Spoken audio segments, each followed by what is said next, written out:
Assalamu alaikum, musulmans, musulmanes.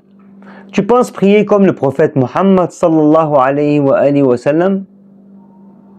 Tu crois que ta prière est conforme à la sunna? Laisse-moi te dire une chose. Après la mort du prophète, des gens ont modifié la prière. Vous avez bien entendu, ils ont modifié la prière. Ils ont osé toucher à l'un des piliers de l'islam. Et aujourd'hui, on va te démontrer exactement comment et pourquoi. Attachez vos ceintures, l'avion va décoller. 1. Le prophète a transmis la prière telle qu'elle fut révélée. Le prophète Muhammad sallallahu alayhi wa sallam n'a rien inventé. Il a reçu la prière de l'ange Gabriel. Il a prié avec précision, clarté et fidélité. Walhamdulillah. Il a montré à ses compagnons comment prier. Il a prié avec l'imam Ali. Il a prié avec Khadijat al-Kubra, sa femme. Et il a prié avec ses proches. Et cette prière n'a jamais changé de son vivant. Mais, après sa mort, les choses ont commencé à bouger. Et pas dans le bon sens, malheureusement. Qui a commencé à changer la prière? Le premier à avoir publiquement modifié la pratique de la prière, c'est Omar ibn al-Khattab, le deuxième calife. Et ce n'est pas une rumeur, il a lui-même reconnu. 2. Le prophète Mohammed regroupait les prières de Dhuhr et Asr, et Maghrib et Isha. Il le faisait à Médine sans qu'il y ait de pluie, ni de guerre, ni de voyage. C'était normal. C'est rapporté noir sur blanc dans Sahih Muslim. Je vous mets le numéro ici. Mais Omar est venu après et a interdit aux gens de prier ainsi. Il a imposé une séparation stricte entre les prières. Résultat, aujourd'hui, la plupart des musulmans croient que c'est interdit. Subhanallah. La prière de Tarawih en groupe. Pendant Ramadan, le prophète priait la nuit seul. Un jour, il a prié en groupe, mais il a arrêté de le faire pour ne pas que cela devienne obligatoire. Mais après lui, encore Omar est venu et a dit: on va les rassembler pour Tarawih derrière un seul imam. Et il a osé dire: quelle belle innovation. Ce sont ces mots exacts et ils sont dans Bukhari. Je vous montre. Depuis quand une innovation est belle dans la religion?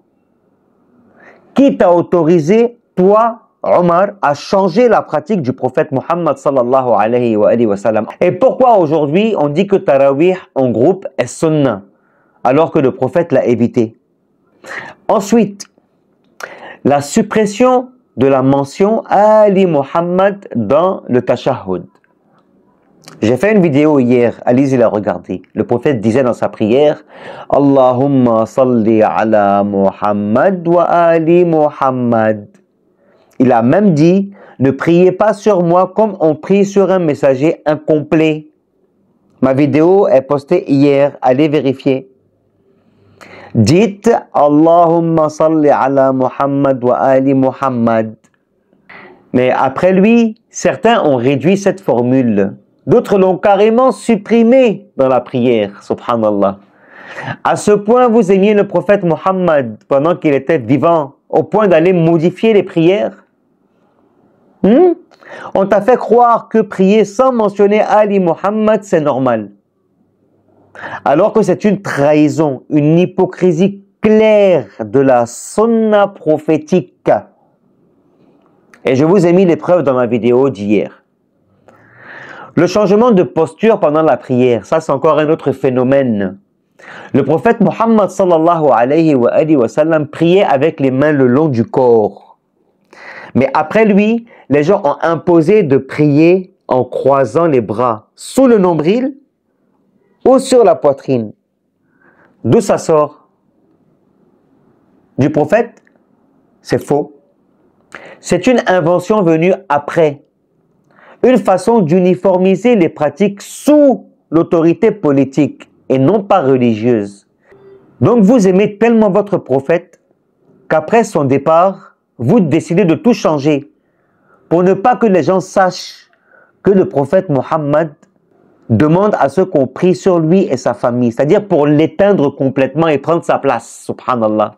La prière utilisée pour insulter, et ça c'est le sommet de la corruption, subhanallah. Sous le règne de Muawiyah, les prêches du vendredi incluaient une malédiction contre l'imam Ali alayhi salam. Wala'ouz billah. L'imam Ali. Oui, mais tu as bien entendu. On insultait l'imam Ali alayhi salam dans les minbar pendant la salat du Jum'a. Muslim rapporte lui-même que les compagnons ont refusé de maudire Ali, mais que le pouvoir les y poussait. Vous aimez à ce point le prophète Mohammed et sa famille? Qu'a-t-on fait de la prière du prophète? Un outil politique?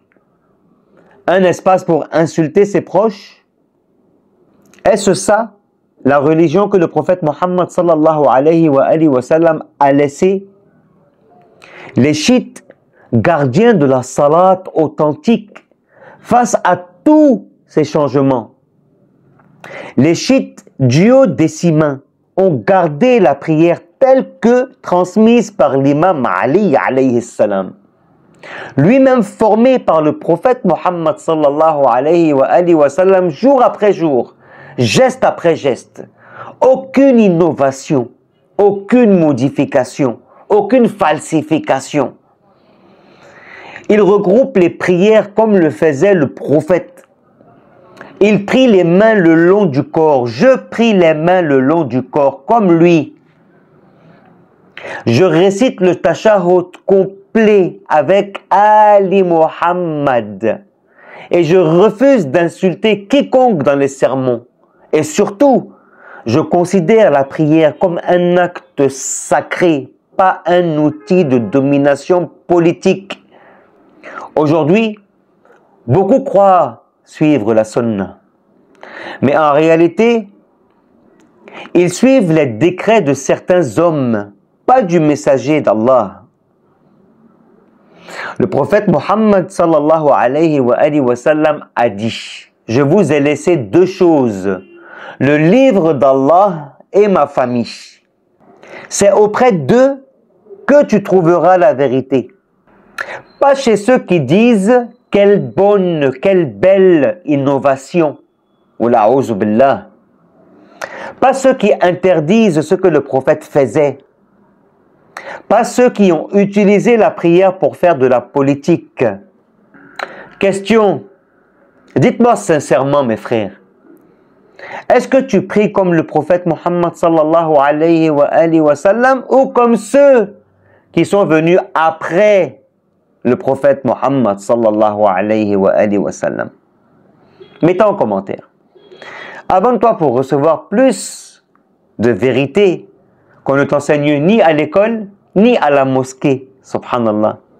Et partage cette vidéo, car beaucoup ne savent même pas qu'on leur a changé leur propre prière, subhanallah.